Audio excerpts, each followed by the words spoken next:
Kung titignan mo yung pupuntahan, di ba parang malayo? Pero pag lilingunin mo yung pinanggagalingan, malayo ka na.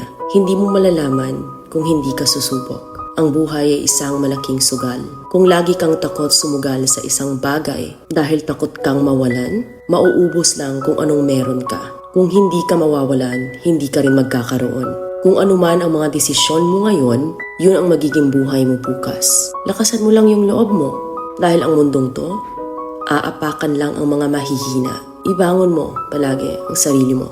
Balang araw, magugulat ka na lang na ang layo na pala ng narating mo.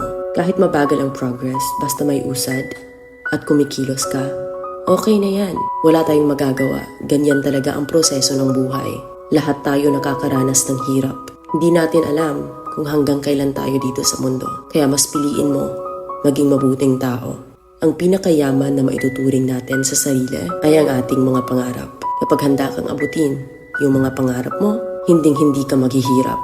Kung lagi kang may pinagdaanan sa buhay or pagsubok, pruweba lang yan na isa kang magiting na sundalo. Sa mga pagsubok, diyan ka aangat, diyan ka babaguhin. Yung tatag mo kung paano ka mag-ayos ng problema. Hindi ka magtatagal sa mundo.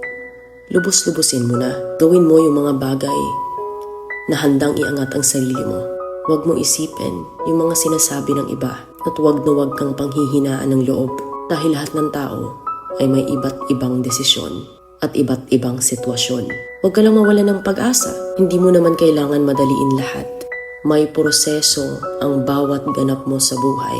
Alam mo kung ano yung nakakapagod? Ang palaging patunayan ang sarili mo sa ibang tao. Sa mundong to, piliin mo ang hindi magarbo. Keep it low-key ka lang. Simple. Na kahit na alam mong meron ka, hindi ka babaguhin ng pera. Kasi lahat ng yan ay isang pansamantala lang. Pagpatuloy mo lang.